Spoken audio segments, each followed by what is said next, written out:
Camus doit mourir. Jean Charbonneau. À la mémoire de Cartwright Macneill, ami très cher, francophile et fou de littérature. Il aimait la vie, mais il n'est pas arrivé à l'endurer. Rest in peace, Court. Pour Julie. Il s'agit ici d'un roman, d'une œuvre de fiction et donc d'une histoire où tout est permis. La folie, la fantaisie, l'extrapolation, la connerie, la liberté totale et absolue vis-à-vis de la réalité historique, qui, il faut bien l'admettre, est de toute façon une notion plutôt fallacieuse. Je me crois en enfer, donc j'y suis. Arthur Rimbaud. Je pense que la vie est une triste bouffonnerie. Luigi Pirandello. Août 1944. Couché à plat ventre sur son lit, le visage enfoui dans un oreiller, Albert Camus est seul. Chose plutôt rare, lui qui déteste passer la nuit sans une femme à ses côtés. À la TSF, le speaker de Radio Londres y va de messages codés comme on en entend depuis les tout débuts de l'occupation allemande. Le bison est nerveux. Claude a une moustache très longue. Le fantôme n'est pas avare. Les yeux de Julie. Puis le général de Gaulle lui-même prend la parole. La bataille suprême est engagée. Après tant de combats, de fureur, de douleur, voici venu le choc décisif. Mais la voix du général se métamorphose pour devenir celle, nasillarde, d'un autre speaker. Celui-ci relate le meurtre d'un écrivain français par un membre de la milice. Le milicien s'est introduit dans sa chambre. À cet instant précis, Camus sent une présence derrière lui, une présence menaçante. Il s'agit du milicien, pas de doute. Camus tente de bouger, de se lever, mais il est cloué à son matelas par une force obscure.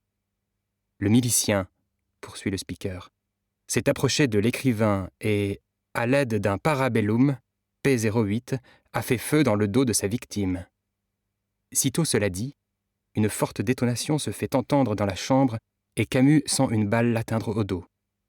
Le projectile pénètre sa chair et crée une série de cercles concentriques, telle une pierre larguée dans un étang. La douleur est ressentie comme une décharge électrique. Camus pousse un cri et se dresse dans son lit. Le sang bat à ses tempes. Il veut calmer sa respiration hystérique, la contrôler, et n'y parvient qu'après de longs moments d'effort. Bien qu'il ne croie pas aux rêves prémonitoires, il ne peut être qu'anxieux. Béard veut bel et bien sa mort. De nouveau, Camus se demande pourquoi il est détenu dans cette chambre, cette cage, cette cellule. Pourquoi il est séquestré contre son gré, alors qu'il n'a rien fait d'illégal, de mal. Au contraire. Accusé de rien, coupable de rien, et pourtant emprisonné, il se tue à le répéter à Ève. Camus va à la fenêtre. C'est le blackout à cause des bombardements de l'aviation alliée. Comme à chaque nuit. Pas un seul lampadaire allumé. En plus, le ciel cette nuit est couvert. Aucune lumière, donc pas même celle de la lune. La noirceur est totale. Les 21 points de la milice. Janvier 1943. Contre l'égoïsme bourgeois. Pour la solidarité française. Contre le scepticisme. Pour la foi. Contre l'apathie. Pour l'enthousiasme. Contre la routine. Pour l'esprit d'initiative. Contre l'influence. Pour le mérite. Contre l'individualisme. Pour la société. Contre l'ancienneté. Pour la valeur. Contre l'anarchie. Pour la discipline. Contre l'égalitarisme. Pour la hiérarchie. Contre la vaine liberté. Pour les vraies libertés. Contre la démagogie. Pour la vérité. Contre la démocratie. Pour l'autorité. Contre le trust. Pour le métier. Contre le capitalisme international. Pour le corporatisme français. Contre la tutelle de l'argent. Pour la primauté du travail. Contre la condition prolétarienne. Pour la justice sociale. Contre la dissidence gaulliste. Pour l'unité française. Contre le bolchevisme. Pour le nationalisme. Contre la lèpre juive. Pour la pureté française. Contre la franc-maçonnerie païenne. Pour la civilisation chrétienne. Contre l'oubli des crimes. pour le châtiment des coupables. Chapitre 1. Albert Camus doit mourir. Une lumière crue éclabousse le plan de Paris déployé sur la table de cuisine.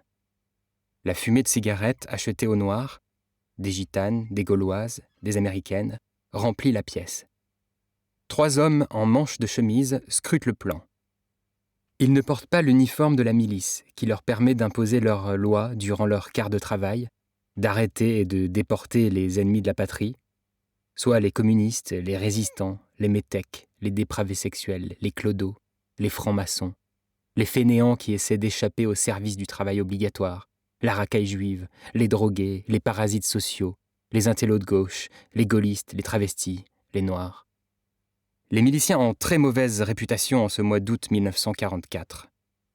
La milice n'est pas qu'un instrument de répression détestable et détesté, mais l'un des éléments les plus actifs de la collaboration avec l'occupant nazi.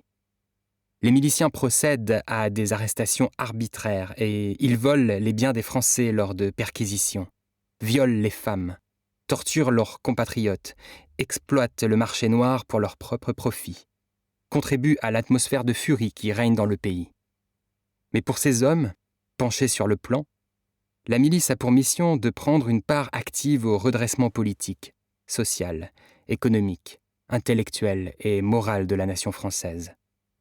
Elle est l'incarnation de la vieille et glorieuse France, celle de Charlemagne, de Louis XIV, de Napoléon Bonaparte, du maréchal Pétain. En plus de la carte de Paris, il y a sur la table des coupures de journaux, ainsi que 2 photos du même homme. La première, un gros plan. Le front du type est haut, ses cheveux sont lissés en arrière, son regard est noir et perçant, intelligent. Une cigarette est vissée aux commissures de ses lèvres. Sur la seconde photo, l'homme porte un trench coat, le col relevé contre la nuque. Sa tête est penchée de côté, comme si la présence même du photographe l'importunait. Au bec, cette même éternelle clope. Tout comme ses comparses, Francis Béard est membre de la branche armée de la milice, la Franc-Garde. Son grade, chef de main. C'est donc qu'il porte un chevron rouge double sur les pattes de sa chemise lorsqu'il est en uniforme, ce qui n'est pas rien dans cette confrérie totalitaire. Titulaire de la Croix de guerre 1940, fasciste convaincu, Béard s'est joint à la milice dès sa création en janvier 1943, pour être recruté par la Franc-Garde 6 mois plus tard. « Là », dit-il, l'index tapotant un point précis du plan. « C'est là où habite Albert Camus. Je sais de sources sûres qu'il occupe un appart rue Caligula. Un de mes indiques l'a repéré il y a 3 jours et il garde un œil sur lui depuis. Hier matin et aujourd'hui, notre homme s'est rendu au café du coin pour s'acheter des journaux, des cigarettes et de la nourriture. Puis il est retourné chez lui, où il a passé toute la journée. Sans doute pour écrire la merde qu'il publie dans les journaux de gauche comme Combat. Et en début de soirée, à 19h précisément, Camus sort de son immeuble et saute dans la traction qui l'attend devant l'entrée. J'ai tenté de savoir qui est derrière le volant et où il conduit Camus, mais pour l'instant, aucune information concrète. Béard se redresse. Très grand, avec le gabarit d'un joueur de rugby. Sa présence en impose à tous, peu importe où il se trouve. Des sourcils touffus surplombent ses yeux gris acier. Il a un nez assez fort, bien que droit. Une moustache, mince et sévère, lui court le long de la lèvre. Il observe ses complices. Le premier, Maurice, porte une moustache à la gauloise qu'il a l'habitude de faire tournoyer entre le pouce et l'index. Ses yeux sont noirs, saillants, lui donnant un regard affûté. Maurice est dans la milice depuis presque aussi longtemps que Béard. Lui, c'est l'uniforme qui l'a attiré. L'uniforme de l'armée française était omniprésent dans la famille, son père étant militaire de profession. En réalité, Maurice l'avait vu une seule fois en civil, lors du mariage de sa tante. Il avait hérité de lui sa passion pour l'uniforme. Il avait porté fièrement celui de l'armée française en 1939-1940, mais après la défaite. Il avait été obligé de se vêtir comme tout le monde, jusqu'au moment où la milice s'était formée. Contrairement à la plupart de ses coreligionnaires, ses bottes sont astiquées impec, Sa chemise et ses pantalons sont parfaitement pressés. Son béret est campé sur sa tête dans un angle parfait. Mais, outre l'attrait de l'uniforme, Maurice a rejoint la milice parce qu'il a toujours été un homme de droite. Il a voté pour le Parti populaire français dirigé par le fasciste Jacques Doriot. Il a lu les écrits antisémites de Maurice Barrès. Il a participé à la marche et à l'émeute du 6 février 1934, qui a bien failli renverser le gouvernement de gauche du Front populaire. Béard connaît Maurice depuis longtemps. Il sait que c'est un gars en qui il peut avoir confiance. L'autre milicien, Philémon, est un escogriffe d'1,89 m, aux cheveux blonds et aux yeux bleus délavés, le type même de l'Arien à la sauce nazie. S'il était né à Berlin plutôt qu'à Bobigny, nul doute qu'il se serait retrouvé dans la Waffen-SS. Au poignet de Philémon, on voit une montre suisse valant une fortune. Subtilisée, se dit Béard. Durant une descente dans une bijouterie ou alors dans la maison d'un bourgeois auquel la milice a rendu visite pour une raison ou une autre. Béard n'aime guère ce Philémon. Une brute sans foi ni loi, un baroudeur impénitent que l'odeur du sang excite. Assez futé pour réaliser que l'occupation lui offrait plein de possibilités, Philémon s'est lancé dans le marché noir la tête la première. Bijoux, tapis orientaux, vins, pierres précieuses, mobilier ancien, tableaux.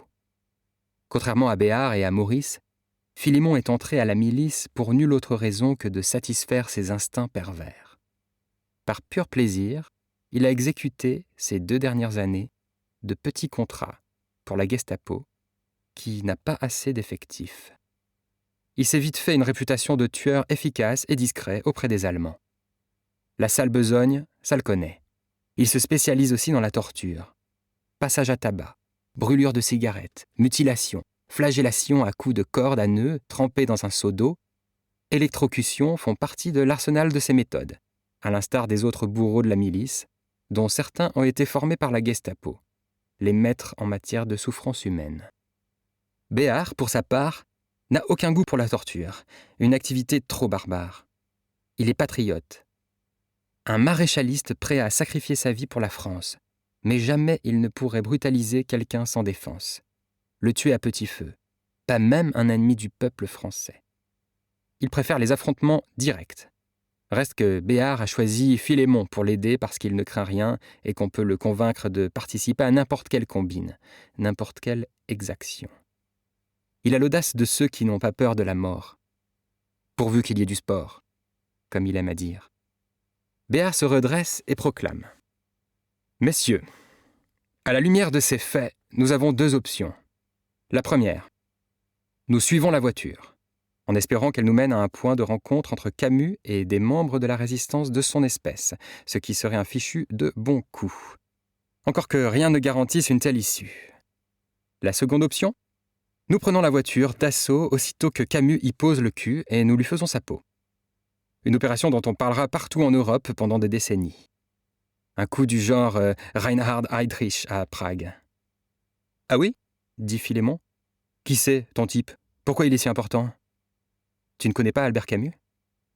C'est un Algérien qui écrit des pièces de théâtre, des essais, des articles dans les journaux clandestins et des romans. L'étranger, t'as jamais entendu parler ? L'étranger, dit Philémon. C'est une histoire de métèque, on dirait. Ton Camus, il ne serait pas juif par hasard ? Moi, dit Maurice, roulant l'extrémité droite de sa moustache entre ses doigts, je dis qu'on devrait cribler cette bagnole de balles et en finir avec le salaud. Et si ça fait de nous des héros, tant mieux. Les miliciens s'esclaffent. Passons au salon, messieurs, dit Béard. J'ai un petit Armagnac dont vous me donnerez des nouvelles. Béard loge dans un hôtel particulier du 16e arrondissement, un superbe appartement qui abritait une famille juive avant qu'elle ne soit arrêtée et déportée. Béard a exercé son droit de réquisition en tant que milicien gradé dès que l'appart a été libéré. Le salon est encombré d'antiquités. Un gramophone et une pile de disques reposent sur un long bahut en chêne, à côté duquel se dresse un piédestal en marbre couronné du buste d'une quelconque dame au très joli visage.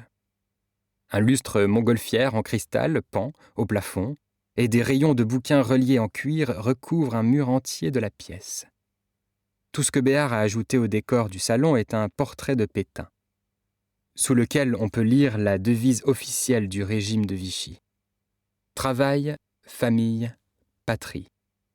Le chat de Béard, Bébert, ne miaule pas à l'arrivée des hommes dans le salon. Il ne bouge même pas. Dans un coin de la pièce, il est couché en boule sur un fauteuil bergère à oreilles de style Louis XV. Bébert se contrebalance d'Albert Camus, de la guerre, de l'âge avancé du maréchal Pétain, de l'état de santé précaire du Führer, des déboires de la Wehrmacht sur le front de l'Est, de la progression alliée en France, du prix du caviar sur le marché noir, du général de Gaulle, du péril rouge, des terroristes de la résistance, du manque de beurre, de pain, de viande, de légumes et de fruits dans les magasins de Paris, des bombardements alliés, des tirs de la DCA, des millions de juifs qui périssent dans les camps de concentration nazis en Pologne et ailleurs, des kamikazes japonais, Banzai, qui s'explosent contre les porte-avions et les destroyers américains dans le Pacifique, des gens tués par les canonnades partout en Europe et qui pourrissent sous les décombres de leurs immeubles. Ils se fichent bien du fait que bientôt les Alliés perceront les lignes Boche autour de Paris et que leurs blindés s'engouffreront dans les rues de la capitale dans un tintamarre inouï et que la ville entière vibrera et que ce sera une orgie d'exactions et de règlements de comptes sanguinaires au nom de l'épuration. Bébert roupille, et c'est tout. Philémon le toise. « Pouah, un chat !»« Bah quoi, un chat ?» demande Béard. Chacun sait que les chats sont chiants. Ça ronronne, ça miaule, ça défèque, ça pisse partout. C'est casse-pied comme animal. Des conneries. En tout cas, ajoute Philémon, ne le laisse pas sortir de ton appart. Un chat est coté 50 balles ces jours-ci. Les Parisiens sont affamés. 50 balles. Comment tu sais ça ? Je sais tout du marché noir. Maurice parcourt les rayons de bouquins. Que des classiques de la littérature française. Les mémoires de Saint-Simon, les essais de Montaigne, Rabelais, Corneille, Molière, Michelet, Madame Bovary, les Chouans. Pas le moindre Kafka, pas un seul Stefan Zweig, aucune trace de Freud. Ces juifs n'étaient décidément pas enjuivés. Ça ne les a pas protégés de la déportation, dit Béard. Dieu sait où ils sont maintenant. L'hôtel Auschwitz, dit Philémon. Les miliciens ricanent. Philémon et Maurice plus que Béard. L'antisémitisme n'est pas sa tasse de thé. Il n'aime pas particulièrement les Juifs, mais la propagande nazie qui veut que les descendants d'Isaac constituent un peuple racialement inférieur aux Européens ne l'a jamais convaincu. Selon lui, les bolcheviks représentent une menace bien pire pour la nation française. Sa culture, ses traditions et son mode de vie. Un manteau de fourrure est affalé sur une chaise droite dans un coin de la pièce. On dirait un animal inerte. Philémon le remarque et demande « À qui c'est ça ?»« À la femme qui habitait ici, » dit Béard. « Je n'ai jamais touché. D'habitude, je ne suis pas superstitieux, mais j'ai l'impression que si je déplace ce vison, il ne m'arrivera malheur. » « Sors net, » lance Philémon. Il se rend jusqu'à la chaise, met le grappin sur le manteau, ouvre la fenêtre et le projette dehors. Le vison aboutit sur une des branches de l'arbre en bas. « Voilà, mon ami. Tu es débarrassé de ce vilain manteau. Sûrement qu'un type dans la rue le repérera dans quelques minutes et qu'il grimpera dans l'arbre pour le récupérer. Un don du ciel. » Philémon revient vers le centre du salon, très fier de lui-même. Maurice est toujours devant la bibliothèque. « Tu peux prendre n'importe quel livre, hein ?» lui lance Béard. « Bof, c'est con, les romans. Toutes ces histoires inventées, c'est une perte de temps. Et ça peut être dangereux, surtout pour ceux qui les écrivent. Notre ami Camus devrait savoir ça. »« Moi, affirme Philémon, je ne lis que « Je suis partout » et « Le cri du peuple ». Béard, quant à lui, lève le nez sur ce genre de publication propagandiste, sauf s'il y a un article signé Louis-Ferdinand Céline. « Asseyez-vous, messieurs, » dit-il. « Je vous sers à boire. » Les miliciens prennent place sur les canapés bien moelleux, alors que Béard sort du bahut une bouteille de marquis de Roquebrune et 3 verres. Puis il met un disque. Le premier livre de Madrigal, de Claudio Monteverdi. « Hola !» s'exclame Maurice. « Toi et ta musique de curé, tu ne pourrais pas jouer du Lucienne Boyer plutôt ?»« Lucienne Boyer, putain. Béard ne prête pas attention aux propos de Maurice. Il n'écoute, lui, que de la musique ancienne. Du Charpentier, du Monteverdi, du Rameau. Il n'a certainement pas de disque de Lucienne Boyer dans sa collection. Philémon vide son verre d'Armagnac d'un trait, comme si c'était de la bibine. Béard fronce les sourcils, mais ne dit rien. Il remplit même de nouveau le verre de son rustre de complice. « Ton écrivain » demande Philémon. « Pourquoi tu lui en veux autant ?» La table basse devant Béard est surchargée de livres, dont ceux de Louis-Ferdinand Céline. Béard se penche vers les piles de bouquins, prend l'École des cadavres, l'ouvre, se carre dans son fauteuil et se met à lire à haute voix. « Parlons un peu sérieusement. Parlons un peu de notre avenir. Elle va durer combien d'années, la prochaine dernière ? La redère des der. 10 ans, ça semble un minimum. Les spécialistes nous rencardent qu'ils ont fait des progrès splendides en armes défensives, mais qu'ils sont beaucoup moins fiers des engins d'attaque. En comparaison, c'est loupé. Les offensives canneront pur sûr, figeront, cafouilleront dans les barrages. C'est écrit. Voyez l'Espagne. Les mitrailleuses nouveau régime sont invincibles, infranchissables. Donc des hostilités très longues, très coûteuses, très meurtrières, très pâteuses, anéantissantes pour tout dire. La prochaine nous coûtera au moins dans les 25 millions de morts, tant civils que militaires. C'est moins qu'on peut estimer. Par mitraille, bombes, insurrection, épidémie, etc. C'est le minimum optimiste pour la France vaillante, cocue et pas éternelle. Nous aurons 3, 4 et 5 fronts pour déployer nos héroïsmes de la vraie gâterie. Que nous sortirons vainqueurs ou vaincus de ces fariboles, le résultat sera le même pour nous, strictement réduit à 0. France anéantie par disparition des Français. Ils ont beaucoup trop saigné, les Français, depuis 89. Ils perdent 100 000 soldats par an, par malthusianisme. Ils ne font plus d'enfants. Une guerre par-dessus le marché.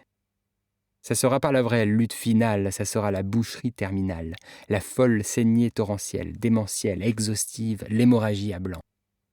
Béard referme le volume. Vous savez quand il a écrit ces mots, Céline ? En 1938. Avant tout le monde.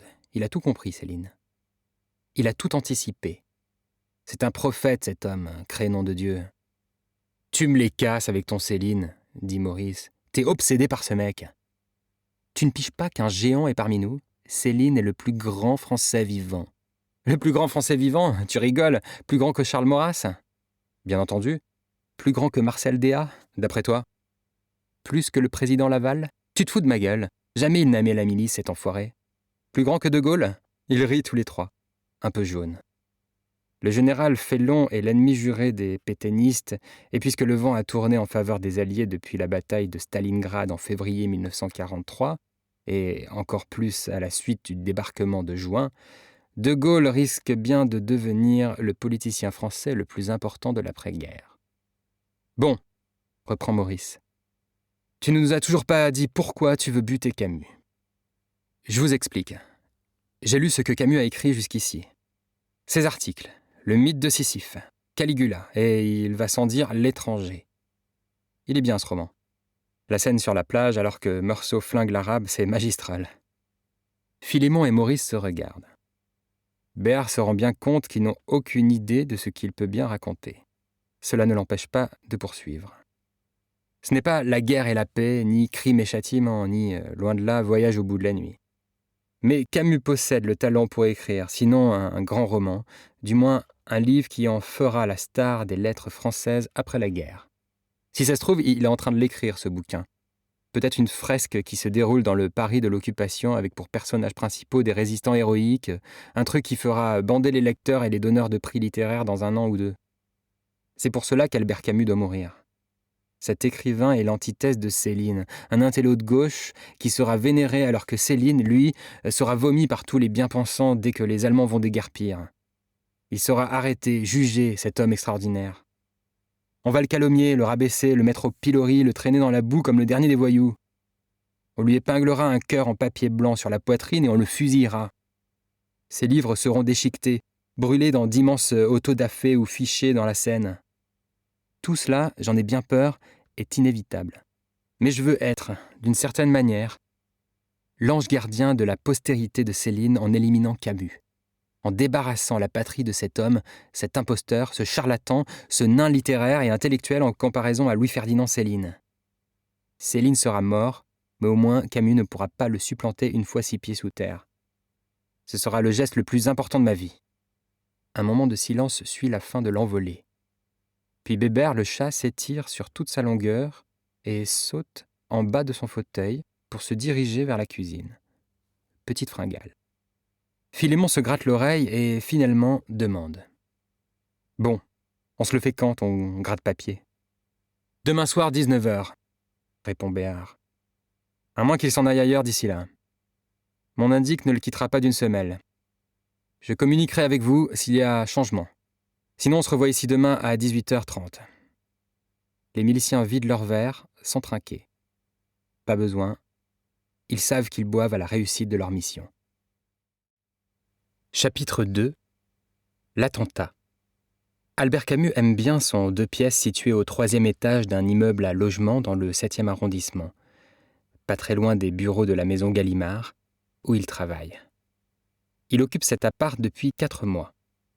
Il a une salle de bain privée, une chambre de modeste dimension et un petit salon qui lui sert aussi de bureau. Sur la cheminée du salon, à côté du bronze de Voltaire, il a posé la photo de ses auteurs préférés. Pascal, Saint-Augustin, Dostoïevski, Nietzsche. Il regarde le canapé vert épinard en velours, quelque peu élimé, sa table de travail, sur laquelle se trouve sa machine à écrire Underwood, des feuilles de papier empilées, une TSF, un cendrier, des stylos, une bouteille d'encre noire. Puis ses yeux tombent sur la table de chevet chargée de livres. La plupart des polars américains. Camus dévore les bouquins de Dashiell Hammett, Horace McCoy, James McCain et compagnie. Il a appris l'anglais par lui-même pour pouvoir les lire. Souvent, il se dit qu'il traduira ses polars préférés une fois la guerre terminée afin d'arrondir ses fins de mois. En plus d'en écrire lui-même en anglais américain, la langue de demain, à moins que ce ne soit le russe ou le chinois, dans ce cas, ce sera peine perdue. Camus arrive à dénicher ses bouquins non sans difficulté, parfois sur les quais de la Seine, mais surtout dans certaines librairies qu'il connaît bien. Les polars américains sont toujours vendus en catimini, étant donné que les autorités nazies voient d'un mauvais œil cette littérature venant d'un pays qui a aussi engendré le jazz, le New Deal et Jesse Owens, le nègre qui a osé emporter toutes ses médailles d'or aux Jeux Olympiques de Berlin en 1936. Cela en présence du Führer lui-même. Ce logement, donc, n'a rien de luxueux. Mais Camus y travaille bien, écrivant des articles pour le quotidien clandestin Combat, ainsi que le roman sur lequel il œuvre depuis quelque temps, un polar à l'américaine qu'il entend publier sous un pseudonyme et qui s'intitulera « Tout de noir vêtu ».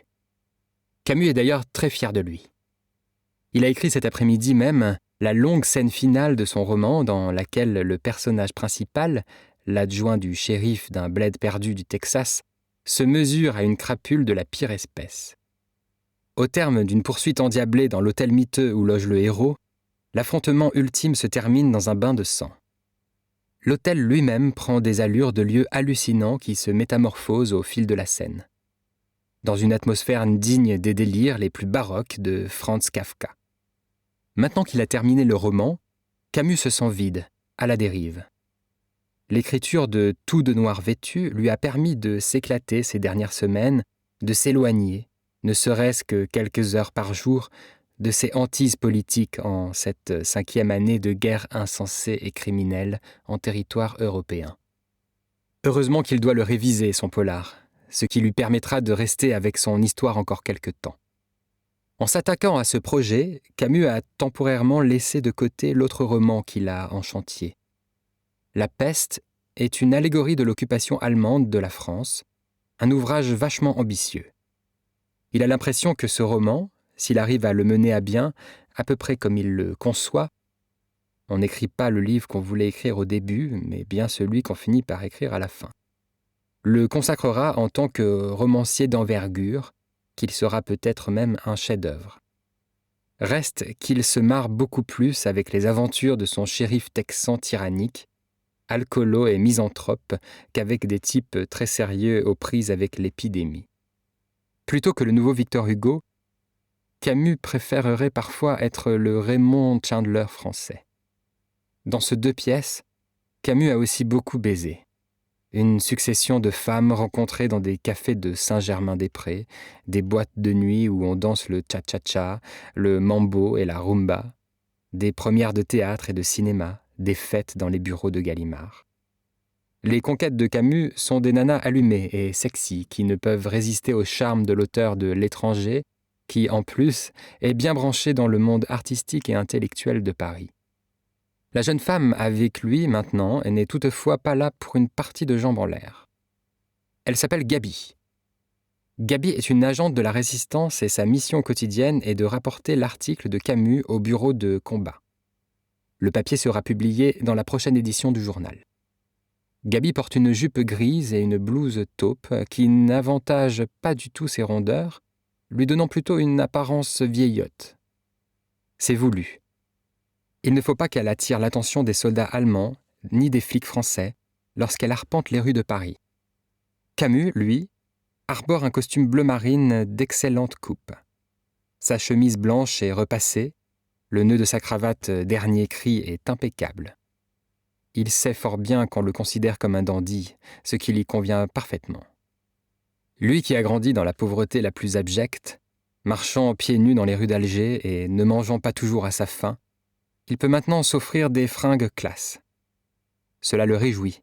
C'est une sorte de compensation pour son enfance haillonneuse et famélique, une revanche contre les premières années misérables de sa vie. Camus donne à Gaby l'article qu'il a écrit aujourd'hui. Après 50 mois d'occupation, de lutte et de sacrifice, Paris renaît au sentiment de la liberté, malgré les coups de feu qui, soudain, éclatent à un coin de rue. Gaby plie les feuillets en 4 et les enfouit dans son sac à main. Puis elle rabat la voilette noire de son chapeau sur son visage. Avant de partir, elle envoie à Camus un sourire coquin, obscène. Camus contemple les doigts longs et fins de la femme et les imagine parcourant son corps, électrisant sa peau. Il n'a jamais vu Gaby à poil, hélas, mais il croit, espère, que ce n'est qu'une question de temps. Peut-être lors de sa prochaine visite. « À la revoyure !» lui dit Gaby avec un accent parigot presque caricatural, avant de tirer sa révérence. Camus l'observe se déhancher comme une pute de Pigalle le long du corridor jusqu'à la cage d'escalier, dans laquelle elle disparaît. Gaby adore provoquer, surtout un mec comme Camus. « Fais gaffe, mon lapin. Si j'étais toi, j'éviterais de la tringler, Gaby. » Camus se tourne vers le lit en émettant un son qui ressemble à un rire bref. Ève est sous les draps, le bras droit replié derrière la tête. Ses yeux sont noirs, charbonneux, incandescents, ceux d'une louve.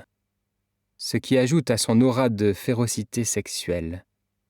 Ses yeux enchantent Camus, le déboussolent, l'hypnotisent. Et Dieu créa Ève, pense-t-il en la regardant. Pas la toute première femme, celle du Jardin d'Éden, celle qui a causé la perte de l'humanité selon les auteurs de l'Ancien Testament, un tantinet misogyne qu'ils étaient, ces vieilles barbes. Non, se dit Camus, pas l'Ève biblique, mais la femme extraordinairement singulière qui vient le visiter presque tous les jours depuis qu'ils se sont rencontrés dans un bar il y a 3 semaines, pour voir comment il va, pour le ravitailler en cigarettes, en vin, en bouquins, en sexe.